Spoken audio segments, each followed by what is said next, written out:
Doa kami siapkan hati kami untuk merenungkan firman-Mu dalam nama Tuhan Yesus. Haleluya. Yang percaya katakan Amin. Amin. Amin. Amin. Puji nama Tuhan. Shalom Bapak Ibu. Shalom. Shalom. Shalom. Lagi shalom. Shalom. Yang bersuka cita angkat tangan, lambaikan, katakan Tuhan baik. Tuhan baik. Haleluya. Puji Tuhan. Kita akan sama-sama merenungkan satu bagian firman Tuhan. Ya, mari kita buka Alkitab kita dalam 1 Korintus pasalnya yang ke-9, ayatnya yang ke-14 sampai dengan ayatnya yang ke-18.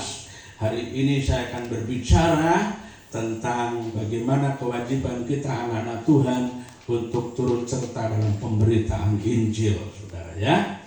Oke. 1 Korintus pasal 9 ayat 14 sampai dengan ayatnya yang ke-18. Kita akan membaca secara responsoria. Dari atas mimbar saya membacakan yang genap ayat 14, dan Bapak Ibu sekalian membacakan ayatnya yang ganjil. Seterusnya sampai ayat 18 kita baca sama-sama ya. Kalau sudah ketemu katakan amin. Amin. Oke, kita memulai dari atas mimbar ayatnya yang ke-14. Demikian firman Tuhan. Demikian pula Tuhan telah menetapkan bahwa mereka yang memberitakan Injil harus hidup dari pemberitaan Injil itu. 15. Tetapi aku tidak pernah menggunakan satupun dari hak-hak itu. Aku tidak menulis semuanya itu supaya aku pun diperlakukan juga demikian. Sebab aku lebih suka mati daripada sungguh kemegahanku tidak dapat ditinggalkan siapapun juga. Karena jika aku memberitakan Injil, aku tidak mempunyai alasan untuk memegahkan diri. Sebab itu adalah keharusan bagiku. Celakalah aku jika aku tidak memberitakan Injil.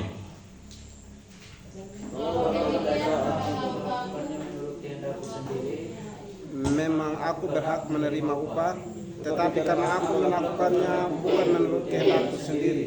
Pemberitaan itu adalah tugas penyelenggaraan yang ditanggungkan kepadaku. Sama-sama. Kalau demikian, apakah upahku? Upahku ialah ini, bahwa aku telah memberitakan Injil tanpa upah, dan bahwa aku tidak mempergunakan hakku sebagai pemberita Injil. Amin. Demikian singkat saja pembacaan firman Tuhan yang diberkati untuk kita semua yang sungguh mendengar firman dan melakukannya dalam hidup kita hari lepas hari. Nah, Bapak Ibu yang kekasih dalam Tuhan, tema kita hari ini saya berikan judul kewajiban memberitakan Injil. Nah, Bapak Ibu yang kekasih dalam Tuhan, saya percaya kalau kita berbicara tentang kewajiban tidak ada satupun yang suka. Ya, saudara suka berbicara tentang kewajiban? Pasti tidak.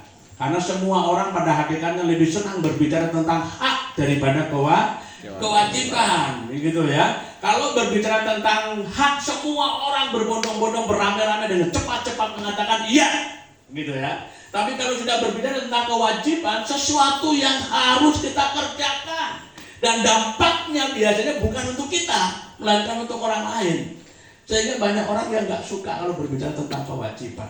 Apalagi kewajiban tentang memberitakan Injil, saudara. Ya, kadang-kadang kita dituntut, anak-anak sekolah ini dituntut untuk berkewajiban pakai seragam, pakai sepatu hitam, pakai bla bla dan sebagainya, rambut nggak boleh berantakan dan sebagainya. Kewajiban sebagai seorang pelajar harus dipenuhi, kalau tidak pasti kena sanksi. Orang tua punya kewajiban harus membayar ketika anak-anaknya sekolah, mungkin uang pangkalnya, ininya dan sebagainya. Kewajiban yang harus dipenuhi. Kalau tidak bagaimana? Tidak akan bisa mendapatkan hak-haknya katanya. Nah, saudara yang dikasih dalam Tuhan, maka ketika berbicara tentang kewajiban itu luar biasa, orang banyak nggak suka. Indonesia seringkali mengadakan demo oleh karena apa? Kewajiban-kewajibannya terusik. Para buruh ketika dituntut untuk kewajiban meningkatkan kinerjanya, protes karena dianggap nggak sesuai dengan salary yang diterimanya.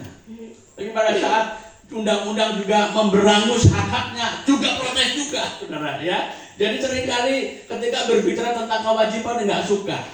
Dalam sebuah pelayanan gereja, ketika hamba Tuhan, gembala mengumumkan supaya kemudian mari jemaat punya diwajibkan supaya kemudian ikut ambil bagian dalam mungkin barangkali pembangunan, ada iuran sekian, rasanya kita menjadi tidak bisa terima, saudara. Tapi ketika diumumkan besok ada pembagian sembako gratis, ayo sekarang datang, semua pada datang, Bapak Ibu.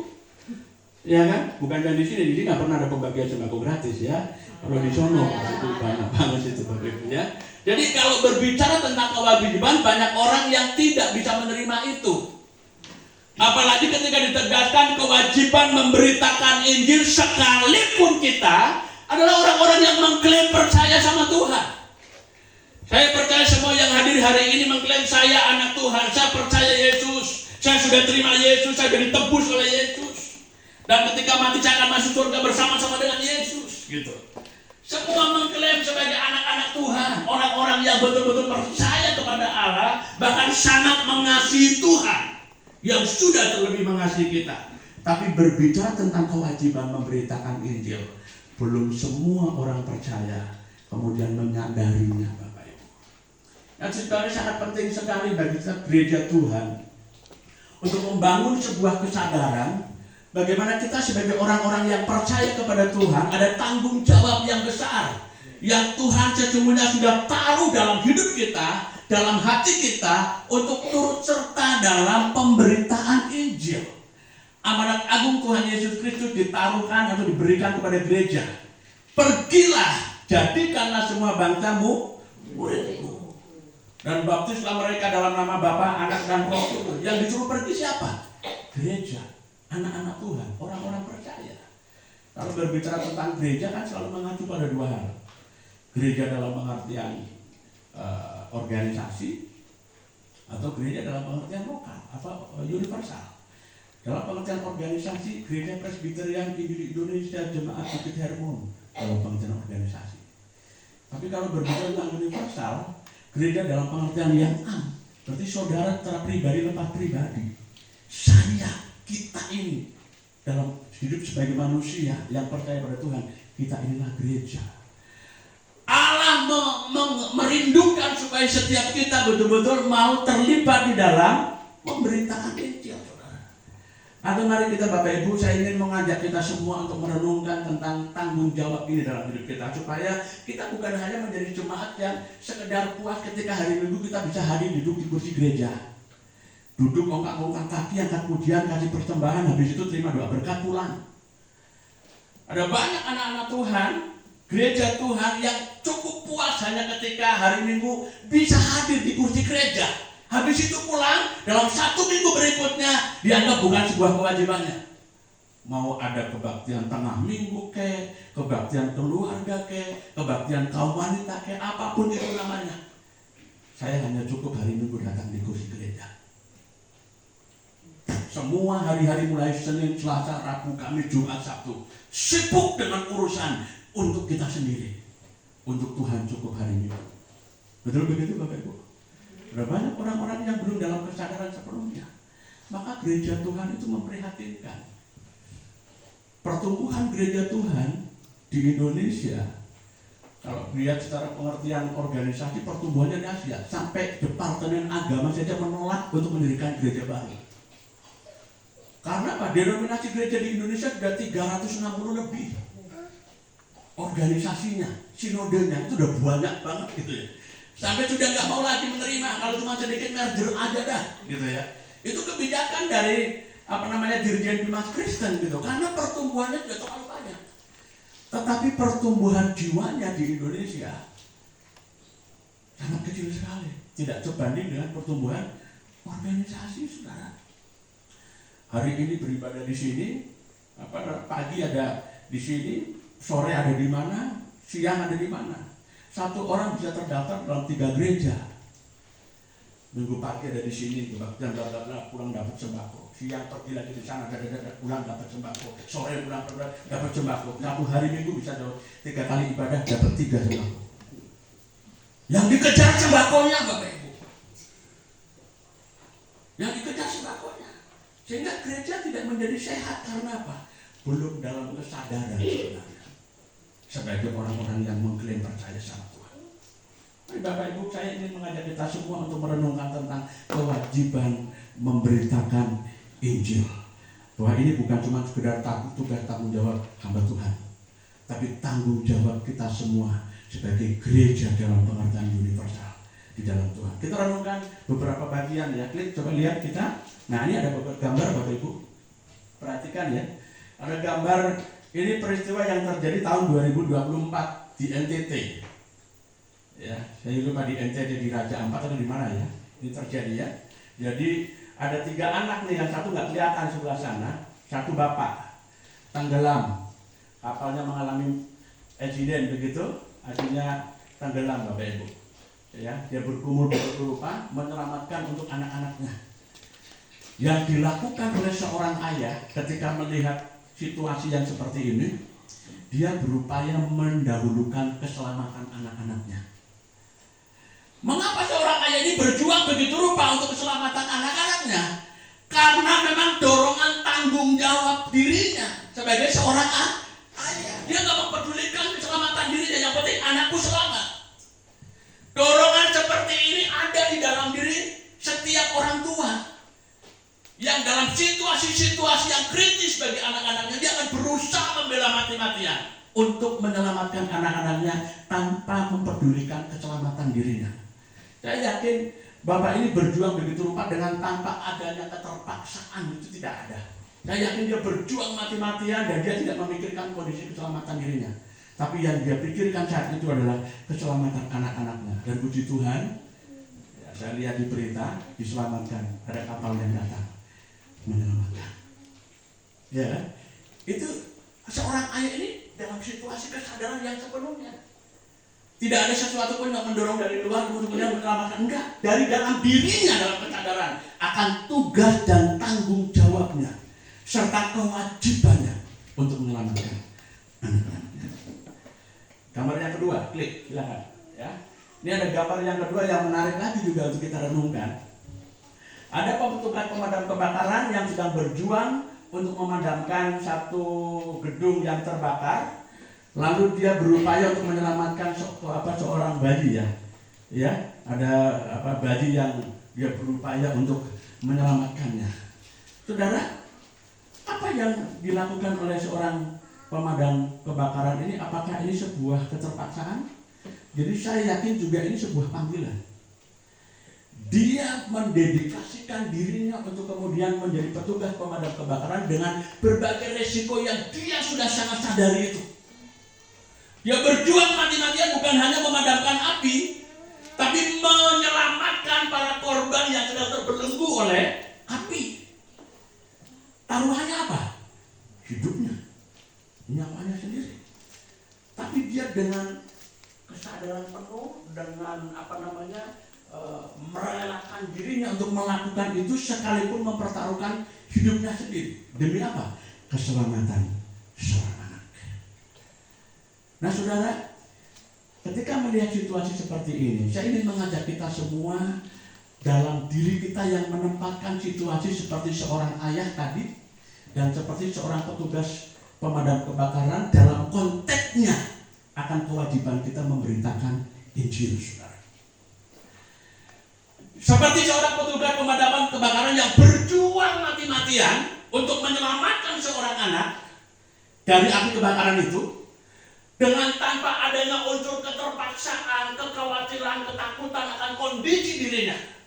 Begitupun situasi hidup kita sebagai orang yang percaya kepada Tuhan. Harus dalam kesadaran yang sepenuhnya bahwa saya punya kewajiban, punya tanggung jawab untuk memberitakan Injil. Supaya keselamatan bagi banyak orang yang sedang berjalan menuju kebinasaan diselamatkan oleh karena pemberitaan Injil yang kita lakukan.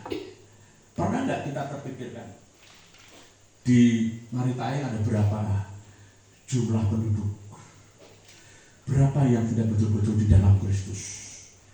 Berapa yang masih dalam konteks lari sana lari sini tidak jelas, imannya belum sungguh di dalam Tuhan.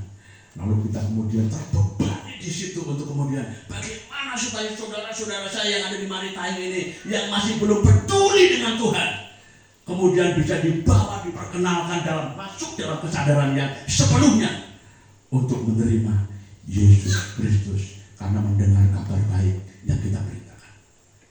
Seberapa besar, saudaraku?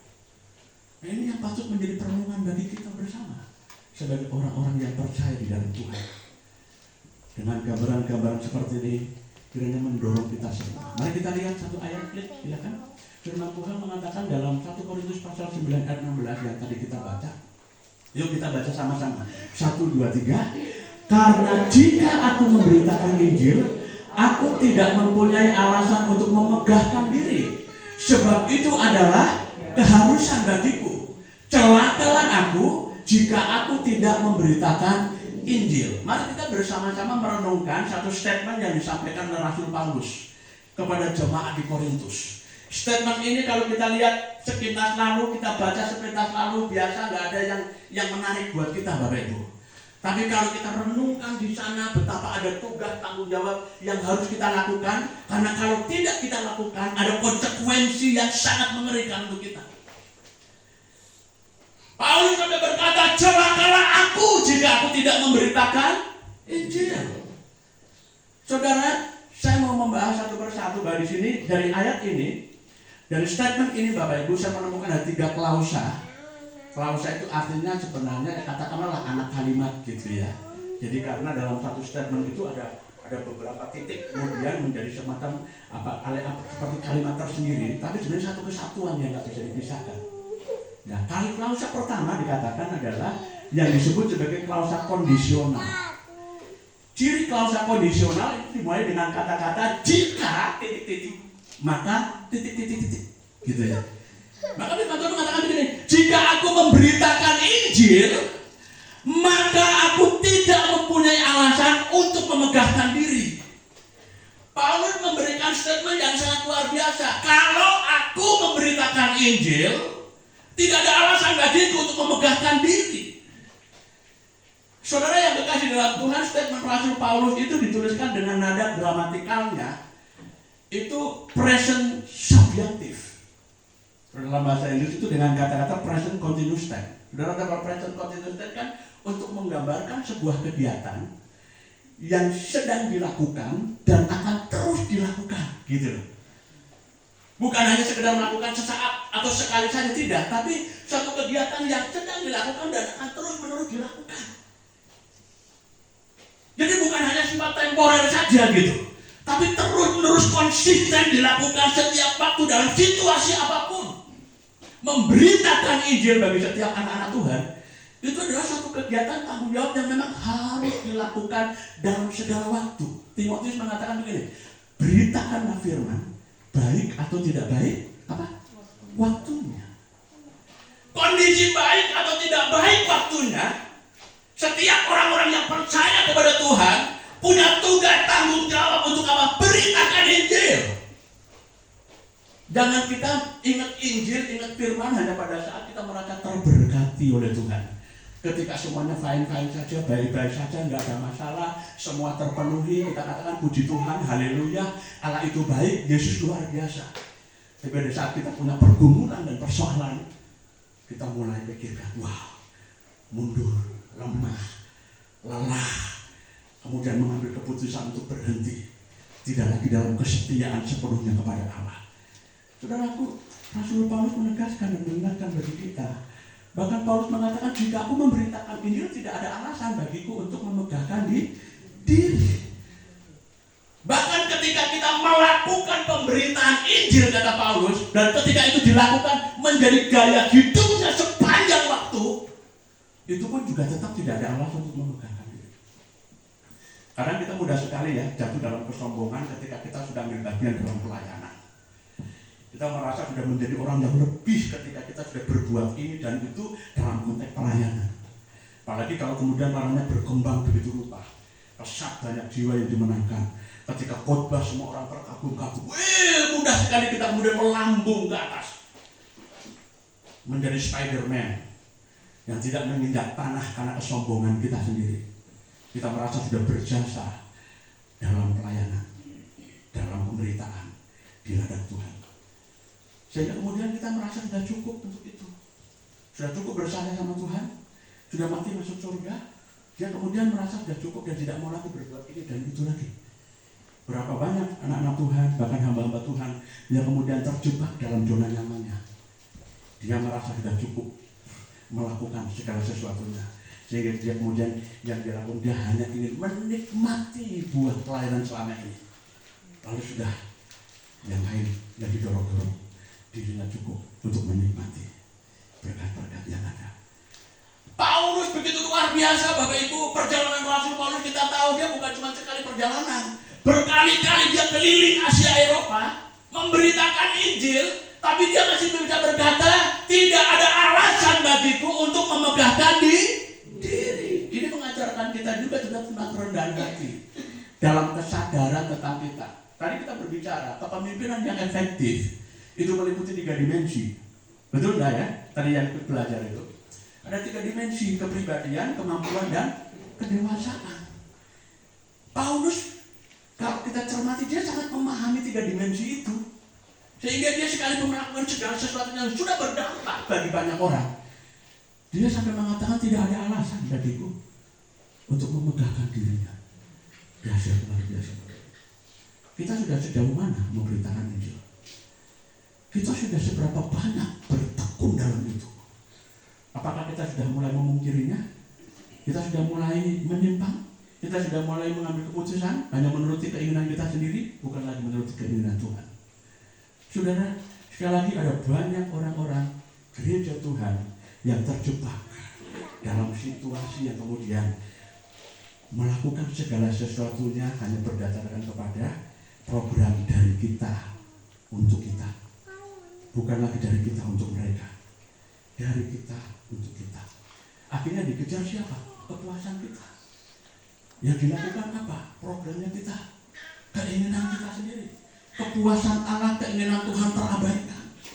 Tapi Paulus mengingatkan bagi kita ada tanggung jawab yang besar.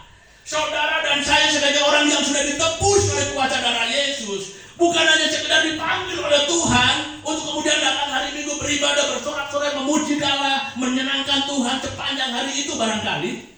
Lalu kemudian lepas dari itu hari yang lain, cipuk semuanya hanya untuk diri kita sendiri. No.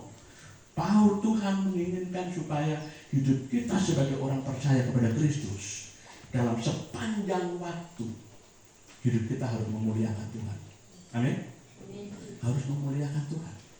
Maka jangan pernah berhenti untuk memberitakan Injil. Klausa yang sangat menarik untuk kita ditegaskan oleh Rasul Paulus. Kalaupun aku memberitakan Injil, tidak ada alasan bagiku untuk memegahkan diri. Mengapa itu diterukan oleh Tuhan oleh Rasul Paulus? Klik untuk klausa yang kedua. Perhatikan baik-baik. Klausa yang kedua disebut sebagai klausa penjelas untuk menegaskan tentang alasan pertama. Mengapa Paulus sampai berkata, jika aku memberitakan Injil, tidak ada alasan bagiku untuk memegahkan diri. Kenapa?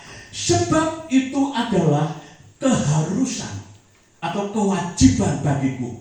Wow. Ini jawaban penegasan oleh Rasul Paulus sehingga dia tidak merasa perlu dan berhak untuk memegahkan diri oleh karena pemberitaan Injil yang dia lakukan. Sekalipun banyak orang yang mengaku begitu luar biasa pemberitaan Injil yang dilakukan oleh Rasul Paulus, tapi dia tetap mengatakan tidak ada alasan untuk memegahkan diri. Mengapa? Karena itu memang sudah kewajibannya. Dalam salah satu terjemahan bahasa Inggris yang saya baca, dalam versi bahasa Inggris itu banyak terjemahannya ya. Tapi dalam salah satu bahasa yang saya lihat dalam Alkitab, terjemahan bahasa Inggris yang saya baca, itu dituliskan dengan kata-kata for necessity is like unto me. Necessity itu berbicara tentang kebutuhan. Arti dasar itu kebutuhan.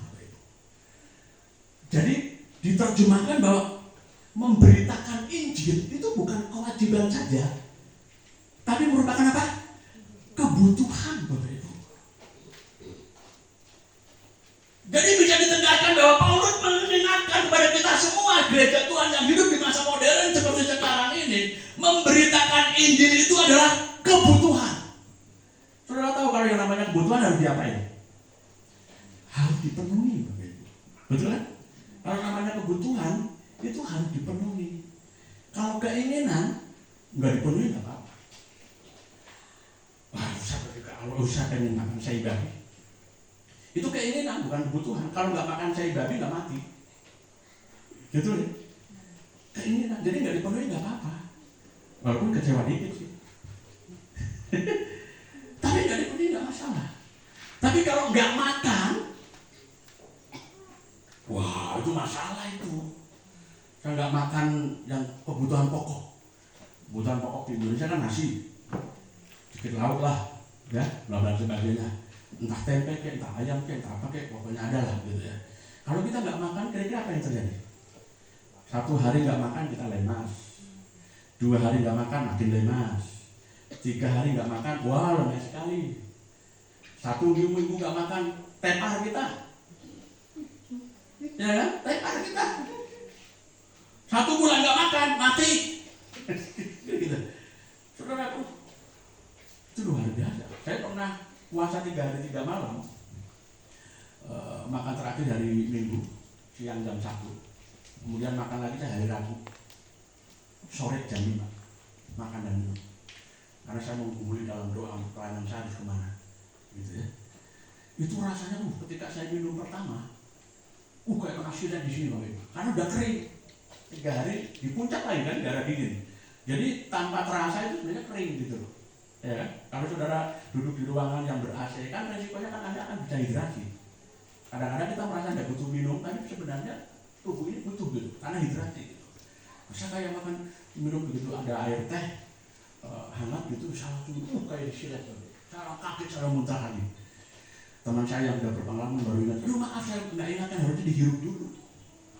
Jangan langsung minum, hirup dulu supaya ada lembab di dalamnya. Setelah lembab baru kemudian minum. Wow, saya punya pengalaman yang seperti itu baru 3 hari loh Bapak Ibu. Gimana kalau 5 hari, 6 hari, 1 minggu? Kumaha ya? Ya kan? Bisa berhari kita gitu kan? Nah namanya kebutuhan harus dipenuhi Bapak Ibu. Nah dalam firman Tuhan mengatakan bahwa memberitakan Injil itu harus dipenuhi karena kebutuhan. Bagaimana kalau kita tidak memberitakan Injil, kebutuhannya kurang? Maka kemudian yang terjadi dalam hidup kita adalah kematian secara rohani. Maka itu sebabnya kenapa orang-orang yang tidak pernah dalam keterlibatan pelayanan di gereja, tidak pernah hadir dalam ibadah-ibadah ini dan itu dan sebagainya, dia lama-lama kering Bapak. Dia lama-lama mati. Shocknya, bionnya mungkin hidup, fisiknya mungkin gemuk, tapi manusia batiniannya itu mati Bapak. Lama-lama kering, lama-lama mati. Beda kan? Orang yang rajin beribadah di gereja, rajin ikut ambil bagian dalam pelayanan, beda. Dari segi mukanya beda. Bisa dibedakan tuh lihat orang-orang ini, orang yang rajin beribadah atau enggak, ini orang yang rajin baca firman atau enggak, ini orang yang cuma seminggu sekali, 1 bulan sekali, atau bahkan mungkin pas Natal saja dia ke gereja. Beda mukanya. Coba kalau nggak percaya perhatikan di kanan kiri. Lihat, beda. Mukanya beda Bapak Ibu. Orang yang di dalam Tuhan mukanya, muka apel. Kenapa apel? Menarik. Tapi kalau orang yang, ya susah sekali untuk beribadah, datang kepada persekutuan, susah sekali. Aduh, muka pepaya jatuh dia. Saudara tahu muka pepaya jatuh, pepaya masak pun. Aduh, nggak karu-karuan, penok sana, penok sini, dan itu nggak menarik sekali Bapak.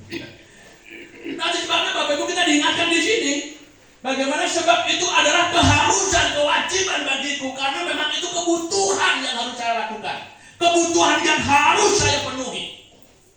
Mari Bapak Ibu, ketika kita sebagai orang percaya menyadari bahwa pemberitaan Injil itu bukan cuma sekedar tugas, tanggung jawab, tapi itu merupakan kebutuhan yang harus kita penuhi. Saya percaya setiap orang Kristen, setiap anggota gereja, dia akan berantusias untuk menyerahkan diri dan ikut terlibat, mendukung pelayanan. Dia tidak akan hanya menjadi anggota gereja yang puas ketika berhasil datang di hari Minggu beribadah bersama-sama. Dia akan berjuang begitu rupa dalam setiap waktu, setiap momen yang ada, kesempatan yang diberikan oleh Tuhan, dia akan melakukan itu dengan sebaik-baiknya. Ketika saya bertobat terima Tuhan Yesus sebagai Tuhan dan Juru Selamat, kelas 5 SD Bapak Ibu, saya bertobat terima Yesus. sebagai Tuhan dan Juru Selamat, orang tua saya belum bertobat. Ya, kami dari keluarga Muslim. Ya. Ini pada saat saya terima Yesus, saya percaya Yesus, saya yakin itu tuntunan Roh. Yang saya selalu rindu untuk pergi ke gereja, bukan cuma hari Minggu, hari biasa pun saya datang ke gereja gitu. Pergi ke sana sore-sore, ketok-ketok, om, saya panggil pendetanya om waktu itu. Om, gitu, orang Kalimantan, orang Dayak, Cina Dayak. Ngobrol dengan omnya, udah senang main gitu. Lalu kemudian saya berusaha untuk selalu memberi persembahan yang terbaik. Jadi waktu kecil itu, karena bapak saya lama-lama tahu, saya nggak diberi uang jajan. Jadi hukumannya, karena pertama dilarang, saya nggak boleh pergi ke gereja, saya tetap pergi. Akhirnya orang tua saya melarang, karena saya dilarang nggak mau, akhirnya saya dihukum tidak dikasih uang jajan. Jadi kalau hari Minggu saya nggak dikasih uang jajan, gitu. Akhirnya uang yang saya terima pada waktu hari Senin, saya kumpulin, saya rela nggak jajan, hanya supaya pada waktu hari Minggu saya datang ke gereja, saya bisa memberi persembahan kepada Tuhan. Karena saya menikmati satu keindahan yang luar biasa, kesukacitaan dalam pertemuan dengan Tuhan. Masih kelas 5 SD loh. Saya baru sadar sekarang, ternyata saya lakukan itu pada tuntunan Roh ya, memang sedang mempersiapkan saya untuk kemudian mengambil bagian dalam pelayanan pekerjaan Tuhan sebagai pendeta. Puji Tuhan, orang tua saya sudah bertobat, ayah ibu saya sudah bertobat. Ya, kalau ibu saya sebelum saya masuk Kristen, memang dia sudah mengenal pengajaran Kristen karena dia sekolah di SPK Bethesda Jogja, sekolah perawat Bethesda di Jogja, ya, miliknya gereja Jawa. Jadi ibu saya nggak ada masalah gitu, dia oke aja orang. Dia sendiri juga sholatnya nggak begitu jelas, gitu kan.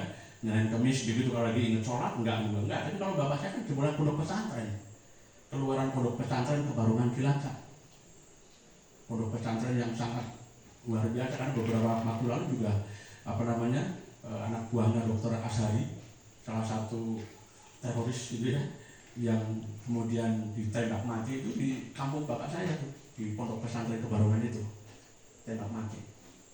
Saudara, jadi bukan main-main gitu, satu hal yang luar biasa. Kami punya musola dulu waktu masih Muslim, kami ada musola, bapak saya jadi imamnya. Bapak saya seorang guru, tapi dia juga fanatik dalam hal itu, sehingga membangun musola di rumah.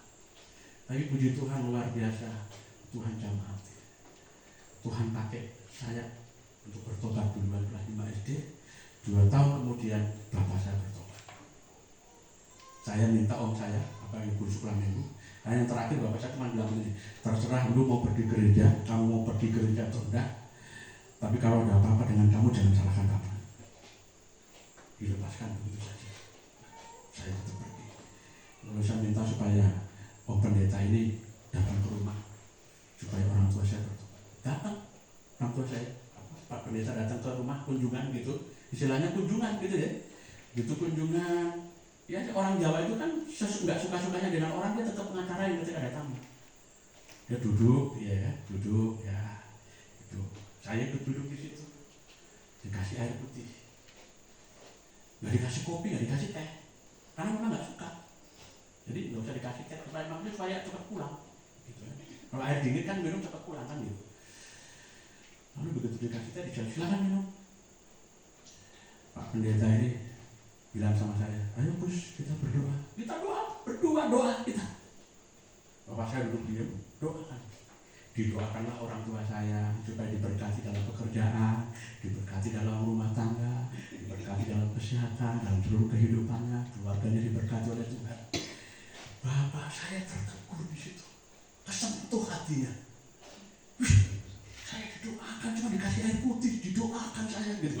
Seumur-umur dengan sesama Muslim nggak pernah didoain kan gitu ya. Ini baru datang dikasih air putih dan doain saya gitu. Wah, kesentuh bapak saya. Sehingga sejak saat itu ya, setiap habis sholat isya, bapak saya pergi bawa Al-Quran ke gereja. Pergi ke pastori maksudnya, ngobrol dengan Pak Pendeta ini, tukar menukar. Dia pegang Al-Quran, pendeta saya pegang Injil, ngobrol. Tuhan jamah hati bapak saya. Persis saya lulus SD, bapak saya bertobat. Sehingga dia kemudian, Gus, kamu jangan sekolah di mana-mana, kamu sekolah di SMP Kristen. Padahal SMP Kristen di luar kota saya harus kos gitu kan. Tapi karena bapak saya lagi membara gitu, wah nggak peduli pokoknya kamu harus masuk ke sana. SMP Kristen. Waduh. Saya yang nangis-nangis nggak mau pak, nggak mau jadi anak kos gitu deh. Tapi akhirnya saya pergi. Dibawa sama bapak saya masuk ke SMP Kristen, nggak boleh yang lain-lain. Supaya bertumbuh dalam Tuhan. Luar biasa bapak. Ibu saya cuma nyebut oke. Yang suami masuk gereja, dia ikut masuk gereja. 6 tahun kemudian nenek saya bertobat. Terima Tuhan Yesus Kristus. Saya menginjili ibu RT bapak. Anak kecil saya menginjili ibu RT, Bu RT, oh, kalau nggak terima Yesus nggak masuk surga. Ya sebagai anak-anak, bahasa anak-anak begitu. Saya begitu luar biasa, punya semangat yang besar dan ternyata saya baru sadar begitu sudah menjadi tua dipanggil Tuhan menjadi pendeta. Saya nggak mau katakan sudah besar, karena dari dulu saya kecil terus kan, dari gede dengan itu. Saudara yang kasih dalam Tuhan, jadi artinya apa? Paulus mengatakan memberitakan Injil itu sebuah kebutuhan yang memang harus dipenuhi, Bapak Ibu. Kalau nggak lakukan itu ada yang kurang dalam hidup ini. Ada yang kurang, saudara. Hidup ini tidak akan menjadi merasa perfect dan kemudian wah nikmati hidup ini. Kalau kita tidak melakukan tanggung jawab kita, tidak memenuhi kebutuhan kita dalam konteks pemberitaan Injil.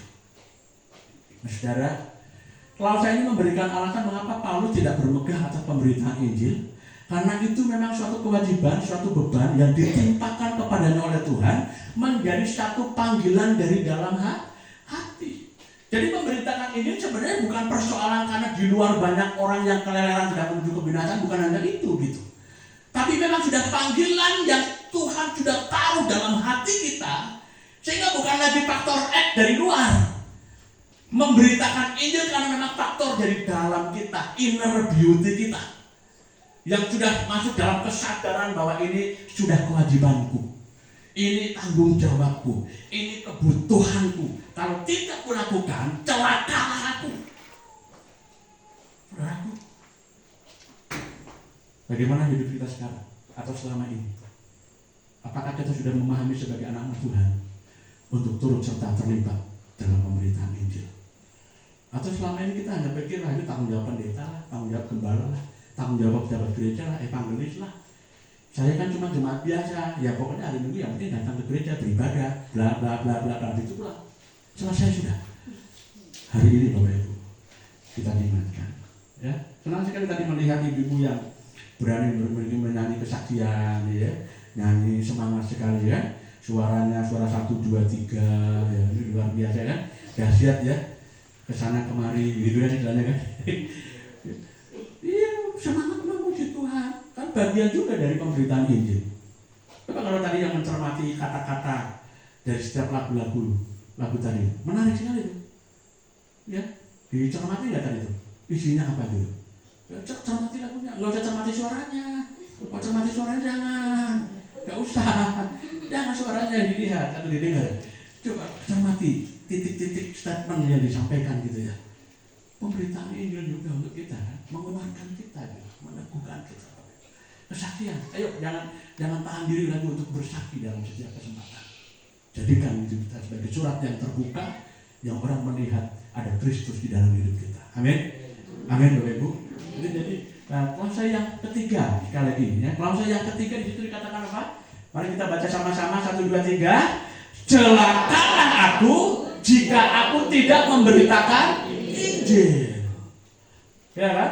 Ini klausa yang ketiga, statement ketiga yang mengungkapkan perasaan Rasul Paulus yang begitu mendalam. Emosinya diungkapkan di situ. Sehingga dia berkata, celakalah aku jika aku tidak memberitakan Injil. Hanya Paulus yang berani berkata begini Bapak Ibu. Yang lain-lain enggak ada. Tadi Paulus berani mengatakan celakalah aku jika aku tidak memberitakan Injil. Apa maksudnya Bapak Ibu? Apa maksudnya? Klausa ini menyatakan tentang konsekuensi yang serius bagi Paulus jika dia tidak memberitakan Injil. Ada dampak, ada konsekuensi yang dia tanggung kalau tidak melakukan itu. Dan dia sampaikan dengan emosi yang sangat luar biasa gitu, meluap gitu ya. Sehingga sampai kata-kata yang di luar dugaan banyak orang. Kok statementnya itu seperti mengerikan sekali. selanjutnya saya mencermati dari berbagai artikel yang saya tangkap begitu. Saya menyimpulkan yang pertama, mari kita perhatikan apa yang dimaksud dengan ketika Paulus berkata celakalah aku. Ya, perhatikan ya. Maka celakalah aku menunjuk pada beberapa hal. Yang pertama adalah Paulus mau menekankan tentang rasa takut akan Tuhan, saudara. Rasa takut akan Tuhan. Jadi ini bukan karena takut dikejar binatang buas, dikejar anjing yang mengerikan atau bla bla dan sebagainya yang menakutkan kita, tidak gitu. Tapi betul-betul terjadi dalam rasa takut yang dimaksudkan di sini adalah takut dari relasinya dengan Tuhan rusak. Kalau Paulus tidak memberitakan Injil, dia takut relasinya dengan Tuhan rusak. Hubungan dengan Tuhan terputus. Sesuatu yang paling mengerikan buat kita adalah pada saat relasi dengan Tuhan itu terputus. Saudara pernah ingat pernyataan Tuhan Yesus ketika dia sedang berdoa di Taman Getsemani? Apa di sana dikatakan? Keringatnya itu besar-besar, peluhnya itu luar biasa gitu, menggambarkan ketakutan, bukan ketakutan dihukum sama Bapa di surga, bukan takut nanti disalibkan begitu. Dia tahu akan menghadapi penyaliban, tapi dia bukan karena takut penyaliban itu. Yang lebih menakutkan bagi Yesus sebagai anak Tuhan, sebagai anak Allah, adalah dia takut relasinya dengan Bapa terpisah. Dia paling takut terpisah dari Allah Bapa. Karena itu yang paling mengerikan, Bapak Ibu. Kengerian bagi orang Kristen itu bukan karena kesulitan keuangan, kesehatan yang terganggu, kehidupan keluarga yang tidak dalam keharmonisan, bukan itu yang paling menakutkan. Tapi relasi dengan Tuhan. Kalau relasi saudara dengan Tuhan terganggu, dampaknya itu pada semua lini kehidupan kita, tidak dalam kenyamanan, Bapak Ibu. Itu apalagi dalam masa kekekalan. Terpisah dari Tuhan artinya maut. Maut, apa yang kita harapkan lagi? Enggak ada lagi, penghukuman kekal, Bapak Ibu. Sehingga Paulus mengatakan di sini dengan luar biasa ketika dia bicara rasa takut akan Tuhan, celakalah aku. Dalam konteksnya adalah dia relasinya dengan Tuhan terganggu. Karena kita tahu Rasul Paulus seorang rasul yang memiliki hubungan yang begitu karib dengan Tuhan, akrab sekali dengan Tuhan. Bagaimana Paulus mengatakan aku telah mengambil keputusan untuk tidak mengetahui apapun di antara kamu selain Yesus Kristus. Itu tekad komitmen yang luar biasa loh. Dan ini menggambarkan kalau hubungan Paulus dengan Bapa di surga itu sangat lekat sekali, karib sekali, akrab sekali, dekat sekali, sehingga tidak mungkin terpisahkan gitu. Ini luar biasa, Bapak Ibu. Ya, klik lanjut selanjutnya. Ya, mari kita perhatikan dalam dunia konseling ada yang disebut sebagai heartwarmer, istilah yang disebut sebagai heartwarmer, penghangat hati, Bapak Ibu. Jadi kalau digambarkan itu penghangat hati itu memang susah didefinisikan, tapi isinya begini. Gambarannya adalah ketika ada seorang orang tua yang ketika anaknya mau pergi merantau, ya, orang tua kalau anaknya mau pergi merantau, ini biasanya kalau saya kasih contoh orang Batak. Orang Batak kalau anak-anaknya mau merantau, maka dia mengadakan acara, itu namanya memberi makan. Ya, biasanya masak ikan mas utuh, ya, biasanya sebutnya itu arsik, begitu ya. Kalau enggak ya ayam 1 ekor yang digoreng utuh atau dibakar, begitu ya, utuh begitu. Enggak cuma dibuang bulunya saja, begitu. Jadi orang Jawa bilang ingkung, begitu lah ya. Atau kalau enggak punya itu dan ini ya paling enggak telur rebus, gitu ya, untuk memberi makan kepada anaknya yang mau pergi merantau misalnya gitu. Lalu dia memberikan kata-kata begini, nanti kamu akan pergi merantau, kamu baik-baik anak ya di sana ya. Kamu ingat pesan Bapak, kamu kerja keras, belajar yang rajin, kamu di sana kuliah yang serius, semua untuk masa depanmu. Jadi kamu perhatikan baik-baik, jangan mau dipengaruhi oleh siapapun untuk kamu kemudian ikut-ikutan orang-orang yang nggak bertanggung jawab. Bapak di rumah sama mamamu akan kerja keras untuk berupaya membiayai kamu. Pergilah sang anak kuliah di perantauan, ya, dengan cita-cita yang setinggi langit. Begitu di perantauan dia bertemu dengan banyak orang, dengan karakter yang berbeda-beda, yang ada orang-orang yang ingin mempengaruhi supaya kemudian hidup dalam pergaulan yang begitu rupa. Pada saat dia tergoda untuk berbuat dosa, melakukan kesalahan, biasanya roh bekerja untuk membuat diingatkan dengan pernyataan-pernyataan orang tuanya.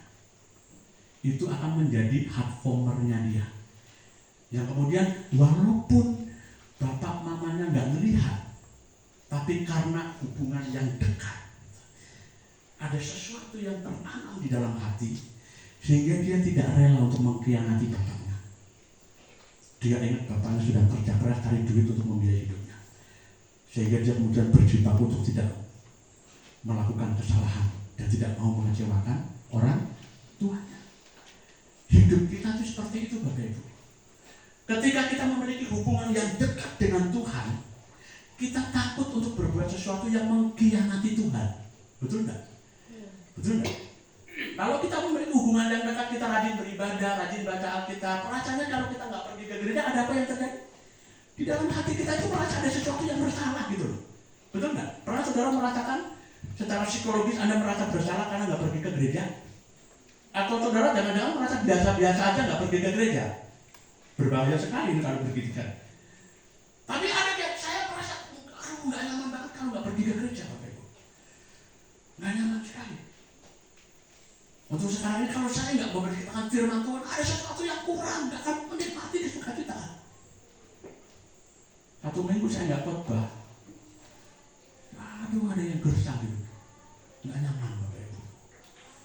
1 minggu nggak berbagi firman kepada orang lain, nggak nyaman hidup ini, nggak ada damai sejahtera. Kenapa? Karena relasinya dengan Tuhan, Bapak Ibu. Paulus punya relasi yang sangat dekat sehingga dia berkata, celakalah aku. Dalam konteksnya apa? Relasinya nggak mau terganggu dengan Tuhan. Relasinya karena begitu akrab dan dekatnya, sehingga kata-kata celakalah aku bukan dalam konteks karena dia takut dikejar tentara Romawi, mau diburu, dibinasakan, bukan itu. Bagi Rasul Paulus bukan itu. Karena dia bisa berkata, bagiku hidup adalah Kristus, mati adalah keuntungan.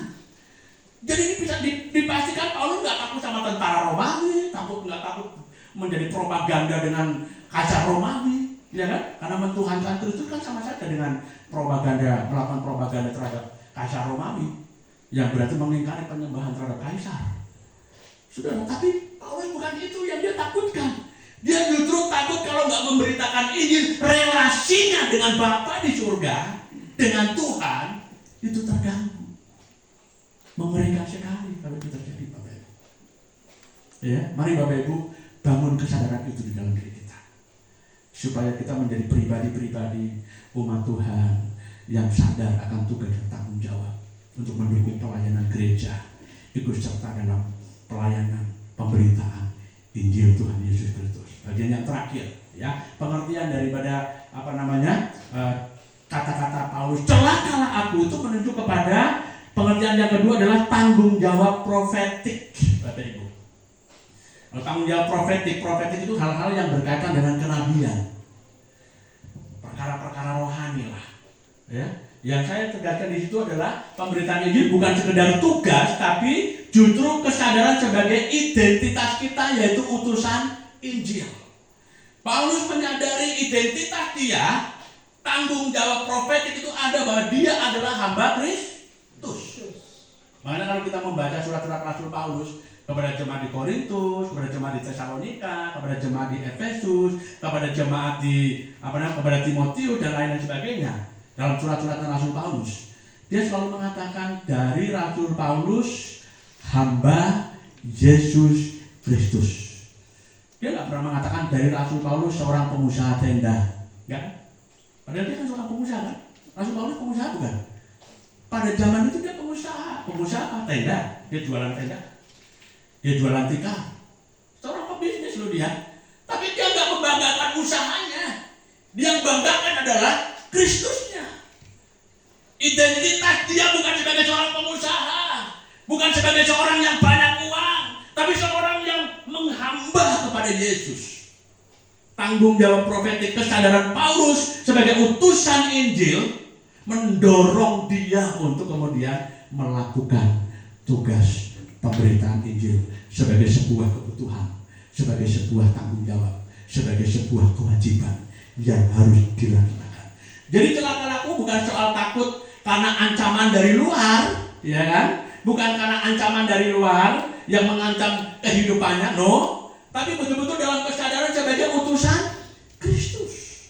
Saudara dan saya hari ini menyandang predikat sebagai apa? Dalam 1 Petrus mengatakan imamat yang rajani. Saudara dan saya loh. Hari ini gereja Tuhan. Saudara dan saya adalah gereja Tuhan. Status kita, identitas kita adalah imamat yang rajani. Imam loh. Ya kan? Orang yang punya tanggung jawab dalam kerohanian yang luar biasa. Untuk kemudian apa? Membangun umat Tuhan. Untuk memiliki pengenalan yang benar akan Tuhan. Maka tanggung jawab pemberitaan Injil harus diselesaikan dengan baik. Dilaksanakan dengan baik. Kalau kita mulai bersantai-santai mengabaikan akan tugas tanggung jawab ini, Bapak Ibu, kita ingat Rasul Paulus berkata, apa? Celakalah aku. Relasi dengan Tuhan mengalami gangguan. Tanggung jawab profetiknya, identitasnya menjadi kabur. Hidup kita tidak akan menikmati dan sejahtera di dalam Tuhan. Karena itu mari Bapak Ibu, biarlah kita semua sebagai umat Tuhan yang hari ini hadir, mari kita renungkan kebenaran firman Allah ini. Tanyakan di dalam diri kita masing-masing, sudahkah kita sungguh-sungguh meresponi firman Tuhan dari setiap minggu yang kita dengar, dari setiap hari yang kita mungkin baca dan renungkan? Apakah kita sudah meresponi dengan benar, lalu mulai menyediakan diri untuk ikut terlibat dalam pemberitaan Injil ini? Saya mengajak supaya jemaat-jemaat yang saya gembalakan itu ikut terlibat dalam misi, dalam pemberitaan Injil. Ayo, jangan puas hanya menjadi orang Kristen yang cuma bisa hadir di hari Minggu duduk di kursi gereja, tapi ikut terlibat dalam sekecil apapun keterlibatan dalam pelayanan gereja. Membersihkan gereja, membawa makanan untuk dibagi dan perjamuan kasih, memberikan kesaksian supaya gereja itu enggak hening dari awal sampai akhir, enggak ada kesaksian. Ya kan? Kami minggu itu wajib setiap minggu, ayo menyanyi deh, mengangkat pujian untuk Tuhan. Jadi gereja itu meriah, walaupun suaranya ada yang satu ke kanan, satu ke kiri, ya enggak masalah. Itu justru menjadi sesuatu yang sangat menyenangkan, indah gitu. Tadi ya kita dengar ketika ibu-ibu nyanyi kan indah sekali kita dengar toh. Tapi ibu ya besok nyanyi pagi-pagi nyanyi lagi Bu ya. Coba kalau tadi nggak ada kesaksian pujian, apa yang terjadi? Nggak ada sesuatu yang kita nikmati dengar. Cuma sumber sama itu udah biasa ya, udah biasa. Tapi ketika ibu-ibu tampil nyanyi, bapak-bapak nyanyi, wih, beda. Suara boleh 1, 2, 3 dan 4. Berwarna-warni dan sebagainya, mungkin palas-palas sedikit nggak masalah, tapi dia dengan hati memuji Tuhan, serius memuliakan Tuhan, no problem, nggak ada masalah. Bapak Ibu, mari kita semangati hidup kita untuk terus-menerus dalam kesadaran sebagai orang yang percaya. Next, bagian yang terakhir, ya, silakan klik bagian terakhir, hambanya, klik bagian yang terakhir, ya, tidak ada, lupa dia. Jadi bagian yang terakhir, biarlah kita punya semangat yang besar ya untuk terus turut serta memberi diri untuk dipakai Tuhan dalam pelayanan pemberitaan Injil. Tuhan Yesus memberkati. Amin. Mari kita satukan hati, kita bersama-sama tundukkan kepala, kita renungkan sejenak kembali kebenaran firman Tuhan dalam hidup kita. Ya, kita menyanyikan satu pujian sebelum saya akan menutup dalam doa. Hidup ini adalah kesempatan. Karena pujian ini dengan sepenuh hati ya Bapak Ibu, mari kita menyanyikan pujian ini sebagai pernyataan komitmen hati kita yang mau sungguh-sungguh meresponi Tuhan, bahwa hidup yang diberikan atau kesempatan yang diberikan oleh Tuhan kita akan pergunakan dengan baik untuk melayani Tuhan, Sang Juru Selamat kita yang begitu mengasihi saudara dan saya. Ya, kita bangkit berdiri. Kita akan bersama-sama mengangkat satu pujian ini yang tidak lagi tengok kanan kiri, dan adalah hidup saudara dengan saudara hari ini. Secara personal, Bapak Ibu sekarang berhadapan dengan Tuhan. sehingga tidak perlu perhatikan kanan kiri saudara. Mari kita semua tundukkan kepala, ya. Kita angkat hati kita kepada Tuhan.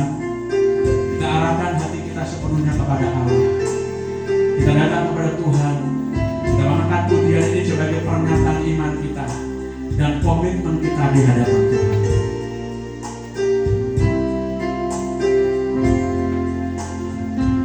Haleluya.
Berjalan, mari kita renungkan sejenak kebenaran firman Tuhan yang sudah kita dengar hari ini.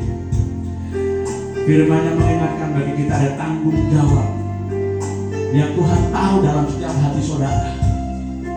Ada kebutuhan yang Tuhan tahu dalam kehidupan saudara, dalam hati saudara hari ini.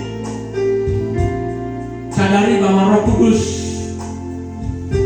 siap untuk menopang saudara, memampukan saudara, memberi kekuatan dan hikmat kepada saudara yang sungguh-sungguh meresponi panggilan Tuhan untuk memberi diri dipakai oleh Allah, untuk turut mengambil bagian dalam pekerjaan Tuhan, untuk memberitakan kebenarannya di tengah-tengah dunia ini.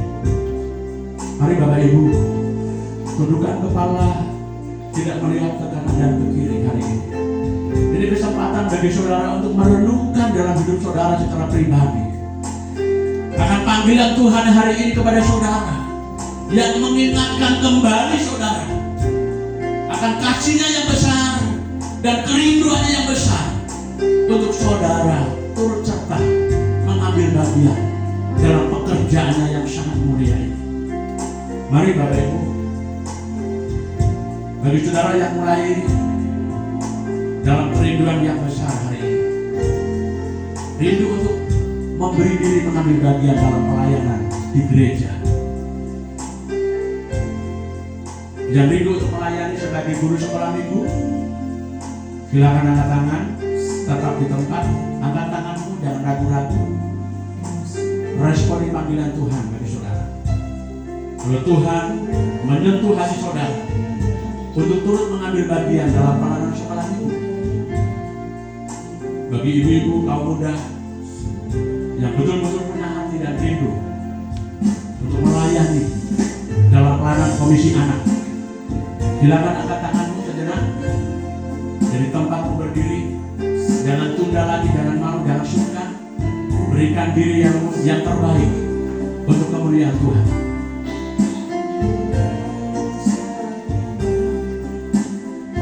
Dan bagi saudara yang mulai rindu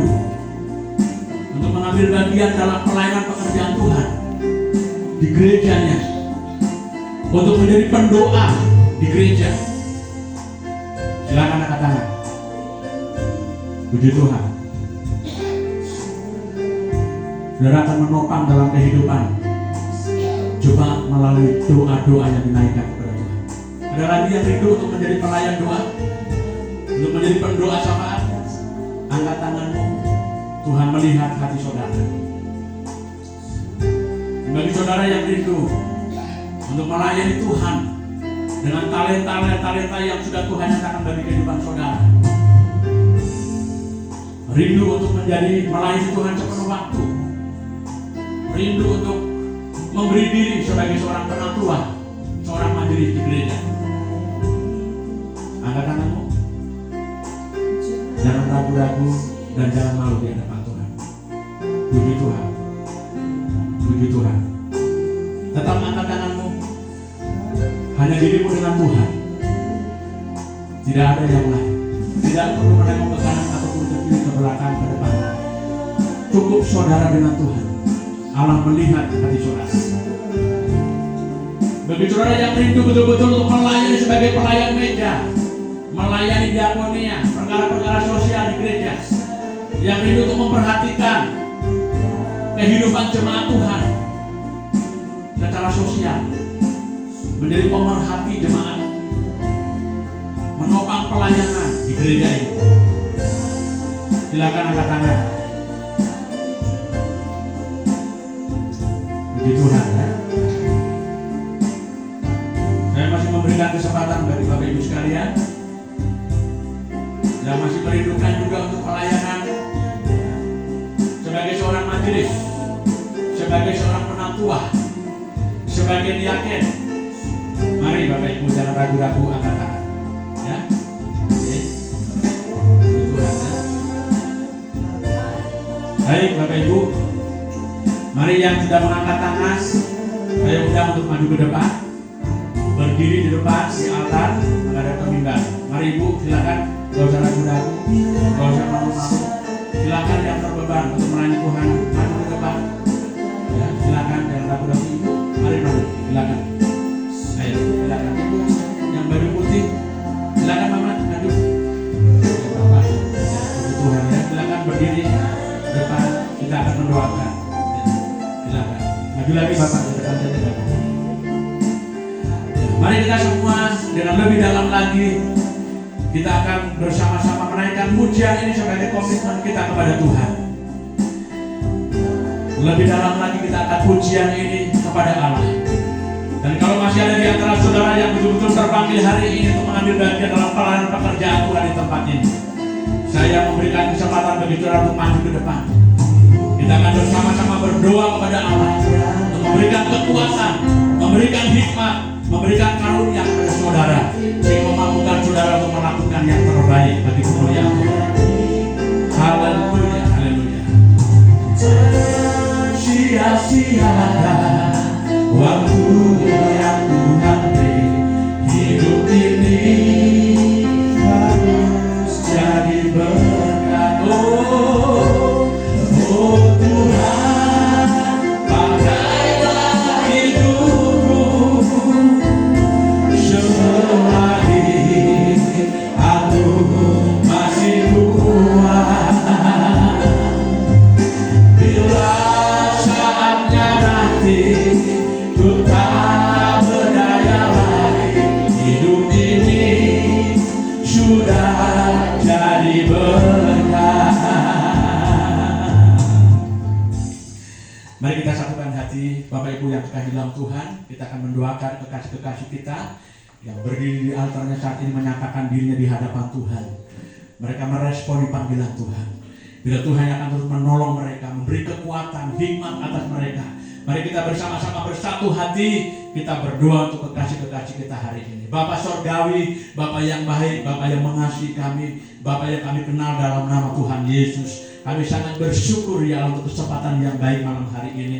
Firman-Mu yang menggugah hati kami, Firman-Mu yang telah mengingatkan kami ada tugas yang besar, tanggung jawab yang besar, kebutuhan yang sangat luar biasa yang harus kami responi, kami penuhi di hadapan Allah untuk mengambil bagian dalam pelayanan pekerjaan Tuhan, khususnya dalam pemberitaan Injil. Maka sebagai hamba Allah, hamba berdoa menyerahkan buat kekasih-kekasih yang berdiri di altar-Mu saat ini, menghadap Tuhan, mengarahkan hati sepenuhnya kepada Allah, merindukan untuk dapat meresponi panggilan Tuhan dalam hidup mereka, rindu untuk melayani sepenuhnya sebagai pelayan doa, sebagai pengurus jemaat, sebagai penatua. Kami berdoa dalam nama Tuhan Yesus, Tuhan yang terus menolong mereka, memampukan mereka, menambah-nambahkan karunia Roh-Mu atas mereka, sehingga mereka dimampukan dalam segala keterbatasan yang ada, dan kekuatan Roh-Mu yang nyata luar biasa memampukan mereka melakukan yang terbaik bagi pelayanan pekerjaan Tuhan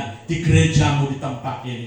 Kami berdoa dalam nama Tuhan Yesus, apapun yang menjadi kerinduan, apapun yang menjadi perasaan-perasaan takut, tidak mampu dan sebagainya, Tuhan yang terus menguatkan mereka, memampukan mereka, dan Roh-Mu yang kudus yang terus melingkupi kehidupan mereka sepenuhnya, tinggal tetap penuh sepenuhnya, memenuhi hati mereka, sehingga memampukan untuk melakukan yang terbaik bagi kemuliaan nama-Mu ya Allah. Terima kasih Tuhan.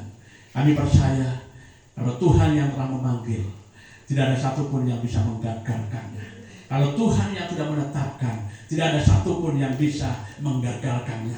Maka Tuhan terus menolong, memampukan mereka untuk terus bertumbuh, membangun komitmen ini untuk terus menyala dalam hidup mereka. Ada kesempatan-kesempatan yang Tuhan terus taruh dalam hidup mereka, berikan kepada mereka untuk benar-benar melakukan apa yang menjadi keinginan Tuhan yang Tuhan telah taruh dalam hati mereka di gereja-Mu di tempat ini.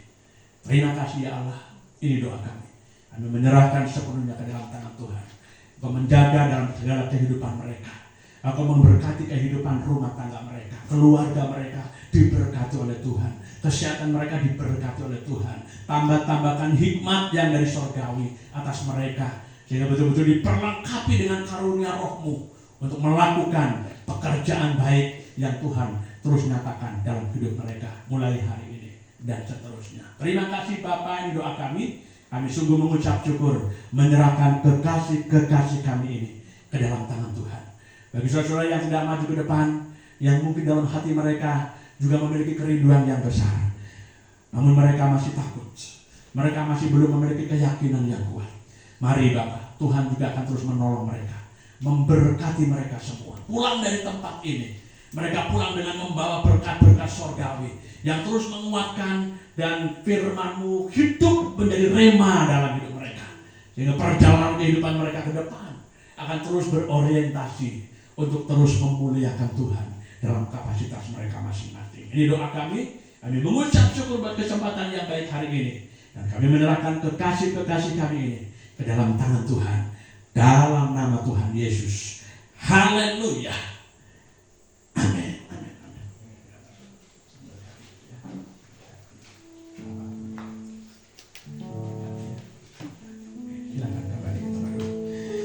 Kami kembalikan kepada Tuhan.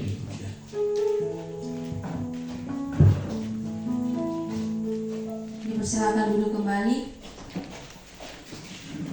Puji nama Tuhan, kita bersyukur di hari ini karena kita telah diisi oleh kebenaran firman Tuhan yang telah disampaikan oleh hamba-Nya. Dan kini tiba saatnya kita akan memberikan persembahan bagi Tuhan. Tetapi sebelum itu mari kita menyanyikan pujian yang berkata, bila topan keras melanda hidupmu. Sambil kantong persembahan dijalankan.